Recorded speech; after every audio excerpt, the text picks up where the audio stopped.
And now for something completely different.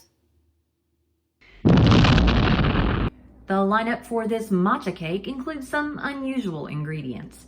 For the sponge cake, I'm using sugar, cake flour, butter, matcha powder, eggs, and cream of tartar.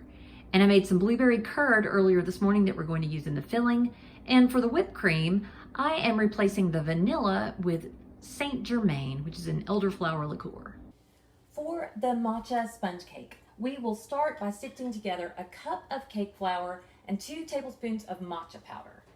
It's really important to sift these ingredients together because the matcha can get kind of clumpy, and if that happens, you'll get like one really big bitter bite, and nobody wants that. So after we sift that together, we're going to separate, hold please, I needed a bowl. So we're going to separate 7 eggs, and the easiest way to do this is just to crack it over a bowl, and let the egg white sort of slip through your fingers. It takes just a minute. And then you'll have the yolk that you can set aside separately. I'll start by whisking together the egg whites with a teaspoon of cream of tartar. And we're going to whisk those to stiff peaks.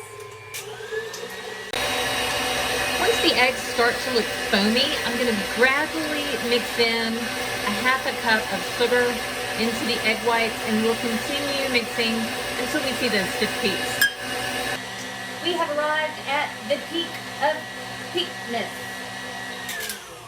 You know that because you'll see some pointy edges on your egg whites.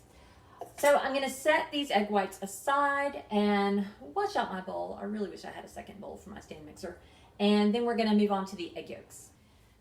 Next up, we are going into the mixer with our egg yolks and another half a cup of sugar.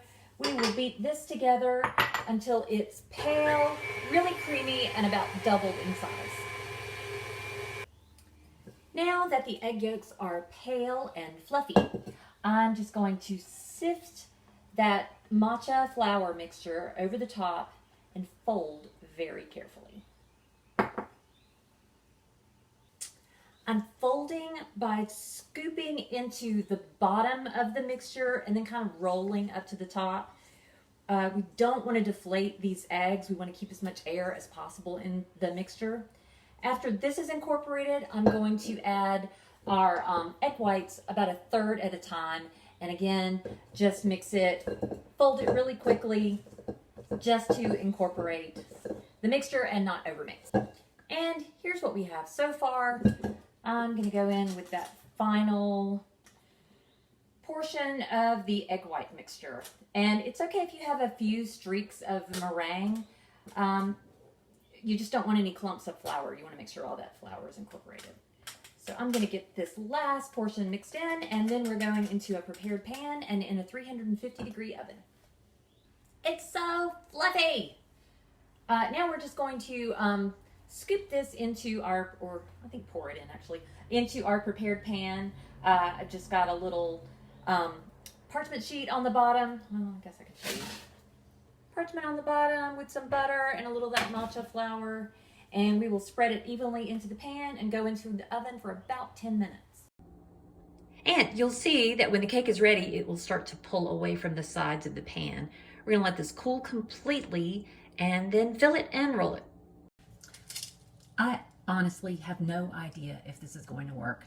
I have kind of Frankenstein together a couple of recipes here, and we're just gonna see how it goes. I've made a roulade once before. That's like a rolled cake. It was a chocolate roulade, which was wildly successful. It was fantastic. But the lesson I learned from that is not to overfill it because you won't get a good tight roll if you do that. So with this recipe, on top of the matcha cake, because it has such a grassy, like kind of weird flavor, I thought I would add a little blueberry curd that I made this morning. So I'm going to add just a thin layer of the blueberry curd, and then I'm going to go on top of that with an elderflower whipped cream, and that's just a basic whipped cream recipe. Instead of vanilla extract this time, I used a little Saint Germain. That's an elderflower liqueur. So I'm going to get this curd down, and then we'll roll her up. So to get rolling, you can actually score the edge of your cake, not all the way through, just a little bit to kind of get your roll started. I'm working on some parchment paper here, and we are just gonna, I'm gonna actually hold on to the parchment paper and roll.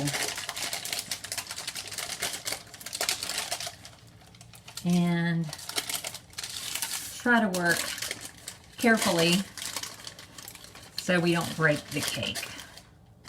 Ooh, it's tricky. But I think it's working. I also may have overfilled my cake. I'll be right back. I'm gonna take some of this filling out. Well, here's the final product. I tried to doll it up the best I could. It just tastes weird, y'all. That matcha cake is good, but it may be a little grassy for me. I think 2 tablespoons may have been a bit much. The blueberry curd is fantastic, and it does play well with the matcha, and that elderflower whipped cream is awesome. But yeah, maybe sticking to the classics is a good idea.